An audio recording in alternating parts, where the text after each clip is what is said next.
He's mad, but you guys, we're happy because it's time for movie news with the Louz. I'm not mad at them. Why are you mad? I'm mad at a documentary. Let's just go in. Let's just start in. Sorry, because I heard you and Kev were talking about on the radio yesterday. And I have not had a chance to see it because it just came out on Hulu yesterday. Which I started watching yesterday about the Brat Pack. Yes, Andrew McCarthy got the, a lot of the Brat Pack together. What did you hate? Well, here's what I hate so far. I'm just gonna sit here. You do your review. I'm like 45 minutes in, and it's Andrew seeking out the people in the Brat Pack, seeing if they'll do the documentary, and then talking to them individually. I just got to the part with Demi Moore. But they're not all together in a room. I want them all together talking about their experience instead of him traveling the country, getting them individually. I'm like, I want to see them together. How do you handle it if all their schedules are busy? You make it work. You know what? I think a great segue, Chris, I think he's exuding anger. Yes. Which is like Inside Out, right? Yes, it is. Oh. Let's see what is new on the big screen this weekend, and it is Inside Out, too. So, not often do I dive into the animated movies unless, like my niece or somebody wants to see it. But the Inside Out, it was really good. So this is Joy. Wow, that's loud. Is a teenager, and her mind is undergoing a sudden demolition to make way for something that she wasn't really expecting. New emotions. Like my anger. You got your joy, you got your sadness, you got Jeremy's anger. There you go. You got me being fearful of Jeremy and disgusted at the same time. But then now entering anxiety. So, hey, it's something that's real. So, and this is released 10 years after the original. However, in the Inside Out world, it's only 2 years later. Oh. And Amy Poehler is back. And then I was really, I was like, Mindy Kaling and Bill Hader did not return as voices because there was a pay dispute. Huh. Oh. I'm like, it's voices. Take what they're given. I don't know. I'd be happy to take $100. Seriously. Yeah. I mean, when you're that level of celebrity as Mindy and Bill Hader, and you really don't need the money, Which I don't know all the inner workings of the thing, but I'm like, there's always a way. Yeah. There's always a way. Think. And so since that's the big release, I was like, because you touched on something last week, or when I get, I don't want to say mad, but when I get mad at you guys for like, you haven't seen that movie? I was like, I made a list of movies as a Gen Xer that I think younger generations should see. Oh, okay. Okay, and you tell me, and I want it to be in the entirety.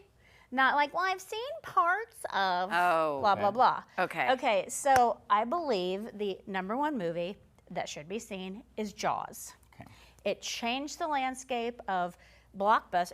It was the first summer blockbuster. Yeah, it changed my swimming life. I can tell you that because I was like, I am not going in water that I can't see. I am not even going to go to the bathroom because he might be there. Right. And I wasn't the only one that thought that. Okay, also, have you seen it in its entirety? No. Assignment. E.T. It's been a very long time. It's a staple of life. I remember seeing it in its entirety. I haven't seen it in years. Okay. I went on the E.T. ride when I was little. No, Doesn't count. E.T., it's a spoiler alert, okay? There's E.T., there's a point where he may not make it, and he's on the bathroom floor, and I'm like, I cannot handle this. Ferris Bueller's Day Off is my third. Yes. Many times. Okay. Many a time. How many? I mean, I can't Many. even count how many hundreds of times I've seen it. If I stumble on it, like on Comedy Central or something, I'm sucked in. Yeah. Again, because it's so fun. All right, my #4, Goodfellas. Many people think that The Godfather is the greatest mob movie of all time. My personal opinion is Goodfellas. Okay. Literally watched it the other night. Okay, and I love isn't it epic? It's amazing. Wasn't Ray Liotta just... Right. Never seen and he it. was not nominated for an Oscar that year, by the way. I believe #5 is Pulp Fiction. Oh. It is excellent, not for the entire family. Yeah. Quentin Tarantino is fantastic. Okay, and I had to put at #6 my favorite movie, the greatest movie ever made, ever, Silence of the Lambs. And I see producer Charlie giving me the side eye over there that he may not agree.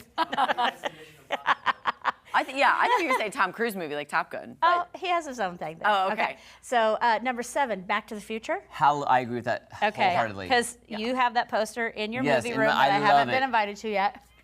Oh, jam. Number 8, Forrest Gump. Yes. I saw it once and that was enough. Okay, but it's very good. It's so good. Jeremy?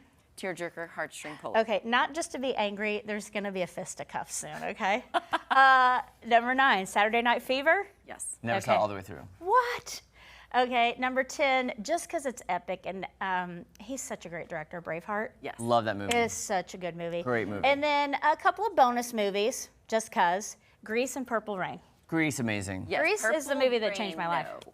Really? Yeah, I could. That's You watched it or you haven't seen it? I have not seen it. Okay. I just thought it was a song. Well, and the soundtrack is exquisite. And then, of course, I have to toss in a Tom Cruise movie that I think is a must-see. And it's surprising to most people because I love Jerry Maguire. Yeah. Is my favorite, in total of him and Renee Zellweger and them together. So I've seen bits and pieces. I have to say, I love Cocktail. I love Cocktail. Tom Cruise in Cocktail, I was like, Matter of okay. fact, I looked for Cocktail the other day just to have it on while I was doing some stuff. Yeah. It's nowhere, like, in any, I have 100 streaming packages and it's nowhere. No. Really? Yes. That's shocking. I mean, I can buy it. VHS of it. Nice. Yeah. That's how old I am. Nice. So, and then if anyone has any thoughts or comments on that, or if I mean, it was a hard list to pare down because yeah. I was telling you yesterday, I probably should have Shawshank Redemption on there. Oh, Oh, 'Cause that's it's such one a of the good most one. like epic movies of all time. I mean, this could be years-long conversation, but you mentioned Renee Zellweger from Jerry Maguire. One of my favorite Renee Zellweger movies, Down with Love. I love that movie. Yeah. Ewan McGregor, Sarah Paulson, the guy with 3 first names. He's Oh, in David Frasier. Hyde Pierce. Thank you, David Hyde Pierce. All of those talents So are good. top shelf. Yes. Oh And my so, gosh. yeah. I do love that movie. It's so And good. then that well. pretty much if you just look at the 90s as a whole, Yeah. nearly every movie is I would add to my list fantastic. Clueless. I loved it. Loved it. Moulin I've seen the whole Rouge. thing more than once, Jeremy. Me too. Love Moulin Rouge. Moulin Rouge. Loved it. Yeah. I would say Big, Tom Hanks. That was a Big. good one. That was a good one. Something I didn't put on, it's a little edgy, American Pie. Because it's just, Yes, that's it's my. just, Well, Louz, I hope you can lose your anger with me. And when you watch Bratz, can we talk about it next week? yes, we Okay. can. All right, guys, we'll be back with another great local Missouri business in our By Missouri Spotlight right after this. I will never retain my anger. Okay. with you. I wanted to see him